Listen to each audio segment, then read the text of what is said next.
여러분 안녕하십니까? 사주 상담사 장세진입니다. 자평 명리학에서는 신살의 존재를 크게 부각시키지는 않는데요. 요즘의 상담자들은 명리학을 공부한 학위는 물론이고 어플로 미리 자기 사주를 익힌 후 상담을 신청하는 사람이 많아졌습니다. 때문에 명리학 정석이라 하는 자평 명리학계도 상담에 대하기 위해서는 여러 신살도 함께 갖추는 것이 중요합니다. 오늘의 영상은 100가지 흉재를 풀어주고 흉한 명이라도 흉재 없이 영화로운 명으로 변화시킨다는 태극귀인에 대해서 살펴보겠습니다. 태극귀인의 구성은 일간 기준으로 정해지는데요. 갑을일간은 지지의 자오, 병정일간은 묘유, 무기일간은 진술충미, 경신일간은 인해, 임계일간은 사신이 위치하면 태극귀인이 됩니다. 태극귀인이 있는 일주로는 보시는 바와 같고요. 배우자 자리에 귀인이 있으니까 좋은 길신이지만 사주 구성에 따라 배우자가 원수가 되기도 하겠지요. 태극귀인은 클태, 다할극, 귀할기, 사람인으로 태극이란 처음과 시작을 의미하니까 태어날 때부터 가지고 나온 복인 것입니다. 귀인이 도와주고 횡재와 기회가 주어지는, 즉 사람을 통해 얻은 복이고 인복을 의미하기도 하는데요. 천을귀인과 같이 길신의 역할을 하는 귀인입니다. 생각지 못했던 것에서 재물의 성취가 있고 부와 기가 모여 부귀를 이루고 성공 성취를 이루는 운의 역할을 합니다. 자수성가하는 복록을 지녔고 주위에 사람들이 늘 끊임없이 많아 지인들이 도움과 조력을 많이 받는데요. 사고수나 질병, 사건 등을 겪지 않는 무난한 삶의 형태를 이루게 되며 재물적 성취도 커서 빈곤하지 않다고 보는 것입니다.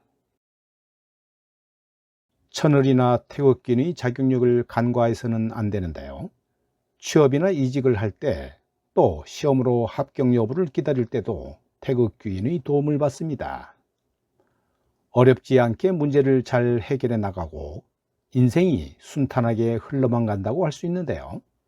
그러나 주변의 영향에 따라 이러한 좋은 운들이 형충을 이룰 때는 걷잡을 수 없는 소용돌이에 빠질 수도 있습니다. 특히 대인관계를 주의해야 하고 자신에게 들어오는 행운이 사람에 의해서 발생하기 때문에 인간관계에 조심스러운 행보를 해야 합니다. 내가 어떤 언행을 하느냐에 따라 나의 운명이 갈릴 수가 있고요.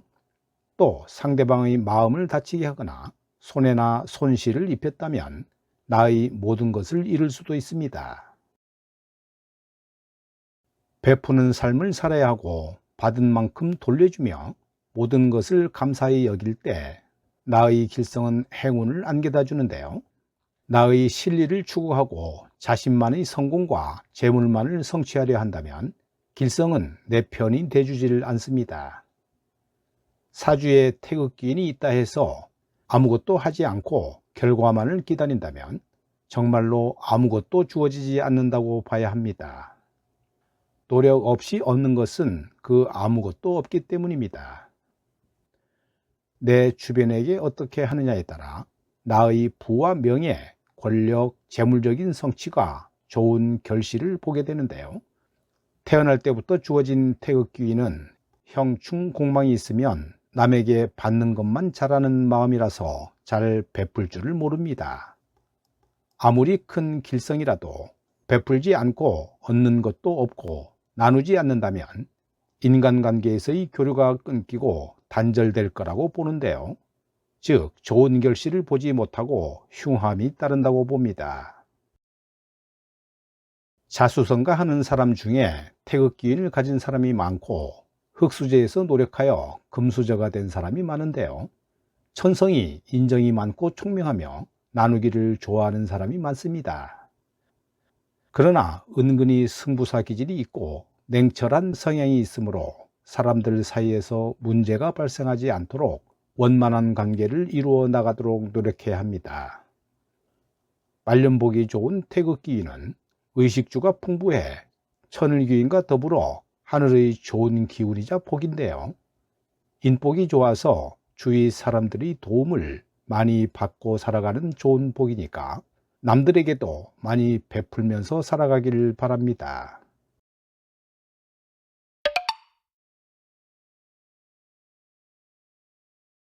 처음부터 잘 먹고 잘 사는 건 아니지만 본인의 노력과 함께 부유함이 이루어지니까 태극기인을 가진 사람은 매사에 최선을 다하는 삶을 산다 할 수 있는데요.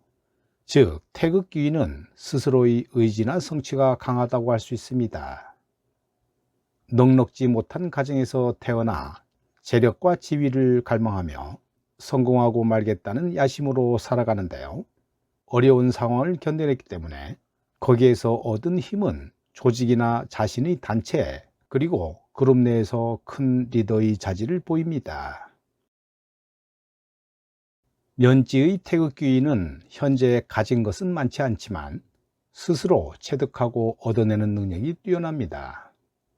또 조상으로부터 좋은 습관, 품성, 근성 등을 물려받았기 때문에 성공 확률이 높은데요. 즉, 가문의 명성이 높고 교육자 집안에서 자랐다고 볼 수 있습니다. 월지의 태극기인은 부모 덕이 있고요. 형제 자매 간의 혈육의 정을 느끼며 중년부터 발복합니다. 일지의 태극기인은 조상에게 물려받은 덕이 아닌 스스로 어려서부터 경험하고 체험한, 즉 많은 시행착오를 겪은 것이 중년에 이르러서 빛을 보는 것입니다.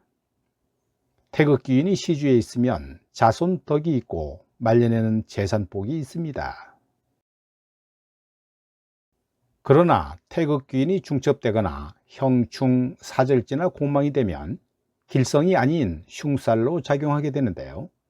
사회적인 명성에 금이 가고 많은 재물을 잃게 되며 일신상에 각종 흉액이 빈번하게 찾아온다고 알려집니다. 사주 태극기인은 형충이 자주 발생하게 된다면 재물이 모래알처럼 흩어지게 되면서 혼란스러움을 겪게 되는데요. 가지고 있는 해답의 열쇠의 꾸러미가 서로 균형을 잘 이루지 못하면 덕을 볼 수가 없는 것입니다.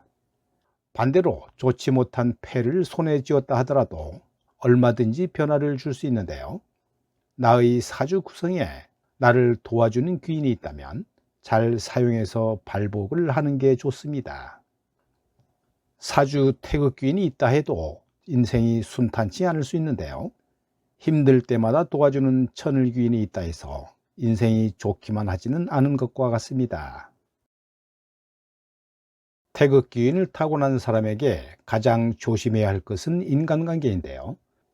태극귀인은 타고난 복도 있지만 살아가면서 다른 사람의 덕을 많이 보게 되는데요. 이는 그 반대급부의 성장을 의미하기도 합니다. 사람의 질투에는 끝이 없는데요. 따라서 이익만 쫓아서 사람을 사귀지 말 것이며 대하는 사람마다 진실되고 참된 모습을 보여주며 기브앤테이크를 잊지 말아야 합니다. 즉, 자신이 받은 그 이상으로 다른 사람에게 돌려주고 노력하며 자신보다 못한 사람들도 잘 이끌어 자신을 지지하는 사람들을 굳건히 지킬 수 있어야 합니다.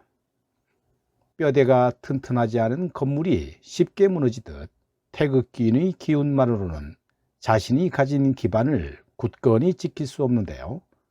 그러니 사람들을 사귐에 있어 온갖 정성을 다해야 하는 이유입니다.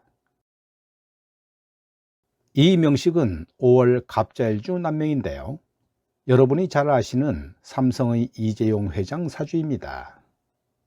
갑목의 큰 나무 일간으로 태어났고 최고가 되어 만인을 이끌어가는 우두머리 기질이 강한 성품인데요. 사주에 재성이 2개가 있어 재물이 강한데 여기에 재물을 살려주는 오화가 있어 더욱 재물복이 많은 사주입니다. 이런 경우를 식상생재격이라고 하지요.